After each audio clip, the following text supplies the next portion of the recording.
Distinguished members of the Club de Madrid, ladies and gentlemen, let me start by thanking the Club de Madrid for inviting me to join your General Assembly.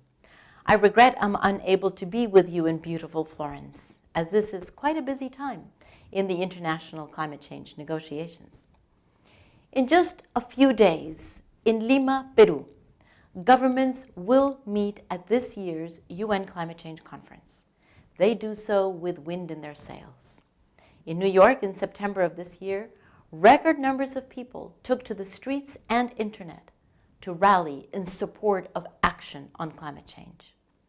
Then, Climate Week showed businesses and investors are waking up to the risk of climate inaction and bottom-line rewards of installing renewables, increasing efficiency, and greening both supply chains and operations. At the UN Secretary-General's Climate Summit, more than 100 heads of state and government gathered in one room at one time to reinforce their commitment to limit warming to less than 2 degrees Celsius. And then, of course, we had the very important recent announcements of last week.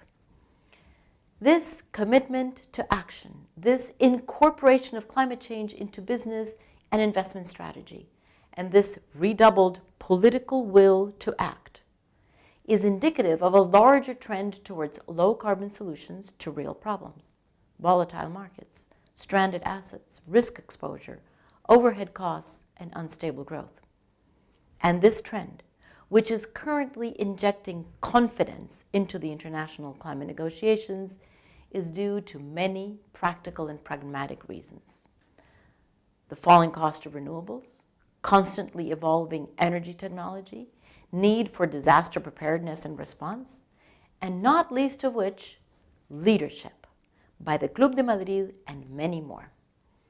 Now is the moment to ramp up this effort and accelerate this trend as governments meet in Lima to draft a new agreement and head into 2015, when national contributions to the agreement will be announced in March and the agreement adopted in Paris in December.